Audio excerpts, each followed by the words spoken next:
Viewers, I am অনুফ।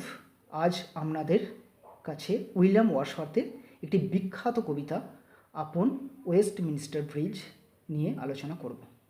তো কবিতাটি আলোচনা করার পূর্বে উইলিয়াম ওয়ার্ডসওয়ার্থ সম্পর্কে দু একটা কথা বলে নেওয়া যাক। William Wordsworth was born on April 7, 1770 at Cockermouth in Cumberland. তিনি 1770 সালের 7 এপ্রিল কাম্বারল্যান্ডের কাকারমাউথে জন্মগ্রহণ করেন। His father was John Wordsworth and his mother was Ann Wordsworth. College life থেকে প্রকৃতির বিষয়ে তিনি আগ্রহী হয়ে ওঠেন। সো পরবর্তীকালে তিনি হয়ে ওঠেন আ পোয়েট অফ নেচার, অর্থাৎ প্রকৃতির একজন বিশেষ কবি। His poetry dealt with rustic life, তার যে কবিতা সেগুলো গ্রাম্য জীবনকে নিয়ে লেখা। He was also called romantic poet of 18th century.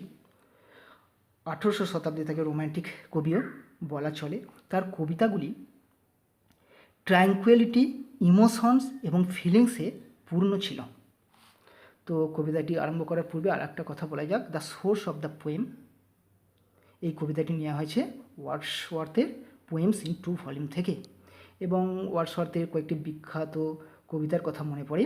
The solitary river, the Lucy poem and prelude খুবই ফেমাস পোয়েমস। নাও এখন কবিতাটি শুরু করি। Earth has not anything to show more fair. এই পৃথিবীতে এর থেকে আর সুন্দর কিছু নেই। Dull would he be of soul who could pass by. যে ব্যক্তি এই সৌন্দর্য নেগলেক্ট করে চলে যায়, তার থেকে হার্টলেস পারসন, অর্থাৎ হৃদয়হীন ব্যক্তি আর কেউ নেই। অর্থাৎ তিনি আর্লি মর্নিংয়ে, খুব সকালে তার বোন ডরথির সাথে বেরিয়েছিলেন গাড়ি করে, এবং খুব সকালে লন্ডনের ওয়েস্টমিনস্টার ব্রিজ থেকে তিনি লন্ডনের সৌন্দর্যকে দেখেন। যে সময় লন্ডনবাসী ঘুমিয়ে আছে, লন্ডনের কোনো কলকারখানা চালু হয়নি, কোনো গাড়ি চলাচল করেনি, the atmosphere is very clean. সেই পরিবেশ তাকে খুবই মুগ্ধ করেছিল। তাই তিনি বলেছেন যে সেই ব্যক্তি খুবই হার্টলেস পারসন, যে এই সৌন্দর্য নেগলেক্ট করে চলে যায়। A sight so touching in its majesty.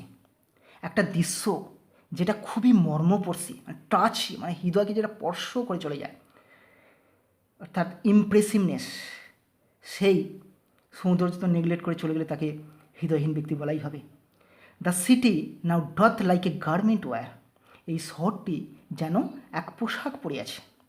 ডথ means does, এটা আর্কিক ইউজ হয়েছে, পোয়েটিক ইউজ, কাব্যিক ভাষায় এটা ব্যবহৃত হয়েছে। আগেকার দিনে এরকম ওল্ড ইংলিশ কিছু ব্যবহার করা হতো। একটা পোশাক পরে আছে সকালের যে সৌন্দর্য, the garment of the beauty of the early morning, সকালের সৌন্দর্যের পোশাক পরে আছে।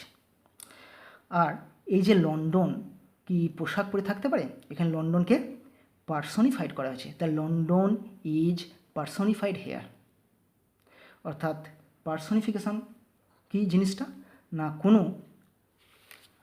বস্তু কিংবা কোনো প্রাণী, তাদের মধ্যে যখন মানুষের কিছু আচরণ দেওয়া হয় তখনই তাকে পার্সনিফিকেশন বলা হয়। In personification human qualities are given to animals, object and abstract ideas, তাকেই পার্সনিফিকেশন বলা হয়। তো লন্ডন এখানে পার্সনিফাইড হয়েছে, লন্ডন যেন এই পোশাক পরে আছে। The beauty of the morning silent there. আর সকালের যে সৌন্দর্য সেটা খুবই নীরব, ট্রাঙ্কুয়েল, অ্যান্ড বেয়ার মানে অনাবৃত, পরিব্যাপ্ত, অনেক দূর পর্যন্ত বিস্তৃত। Ships, towers, domes, theatres and temples lie. জাহাজগুলি, চূড়াগুলো, গম্বুজগুলো এবং থিয়েটার্স হলগুলো, সেগুলো শায়িত আছে কোথায়?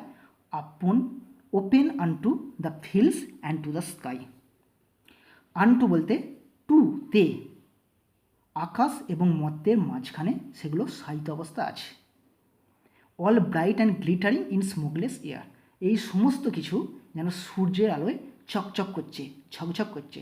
আর যেহেতু ক্লিন অ্যাটমসফিয়ার, সেখানে ধোঁয়া ধুলো কিছুই নেই। Never did sun beautiful steep. সূর্য কখনই এই জিনিসগুলোকে এত সুন্দরভাবে সিক্ত করেনি। Steep to wet in his first splendour valley, rock or hill. তার প্রথম আলোর ছটা দিয়ে এইগুলোকে সিক্ত করেছে। Never so I never felt. আমি, এখানে কবি বলছেন যে এই সৌন্দর্য আমি কোনোদিন দেখিনি।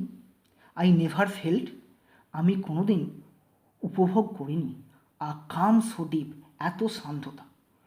আ so calm, so serenity, so deep, এই সৌন্দর্য তিনি খুবই মুগ্ধ হয়েছেন। The river glided at his own sweet will. আর নদীটি glided at his own sweet will, নিজস্ব গতিতে বয়ে গেছে। এখানে টেমস নদীর কথা বলা হয়েছে। লন্ডনের ব্রিজের তলা দিয়ে যে নদীটি প্রবাহিত হয়েছে, সেই নদীটি বয়ে গেছে according to his own will, তার নিজস্ব গতিতে, খুব জেন্টলি, খুব ধীর স্থিরভাবে, আপন ছন্দে, আপন বেগে। ডিয়ার গড, তারপর তিনি আবার বলছেন ডিয়ার গড, মানে he was so much impressed by the scenic beauty of the London, specially early morning. এই যে সকালের সৌন্দর্যে তিনি এমনভাবে আপ্লুত হয়েছেন যেন তিনি নিজেকে নেচারের সঙ্গে মিশিয়ে ফেলেছেন, গুলিয়ে ফেলেছেন। তাই এখানে বলা রেসপেক্টেড গড, সেটা না বলে তিনি ডিয়ার গড। তিনি আর নিজেকে ধরে রাখতে পারছেন না, তিনি প্রকৃতির সঙ্গে একাত্ম হয়ে গেছেন। তাই তিনি বলেছেন dear God. The very houses seem asleep, সমস্ত বাড়িগুলো যেন ঘুমিয়ে আছে। সমস্ত বাড়িগুলো লন্ডনের যে সমস্ত বাড়িগুলো। And all the mighty heart, এবং মহৎ হৃদয়ে London is lying still. Mighty heart বলতে লন্ডনকে বলা হয়েছে, কেন লন্ডন একটা কর্মব্যস্ত শহর, হার্ট অফ দ্য সিটি, তাই তাকে মহৎ হৃদয় বলা হয়েছে। সেই লন্ডন যেন এখনও ঘুমিয়ে আছে, ওঠেনি। তো মোটামুটি এই কবিতাটি এক্সপ্লেন করা হলো। তো আর একটা কথা বলা যাক, এই কবিতাটি একটি সনেট জাতীয় কবিতা। What is sonnet? Sonnet is a subtle lyric poem of 14 lines, 14 লাইনের একটা গীতি কবিতা সনেট। এর যে প্রথমের 8টা লাইন থাকে একে বলা হয় অক্টেভ, আর নিচের যে 6টা লাইন একে বলা হয় সেস্টেট।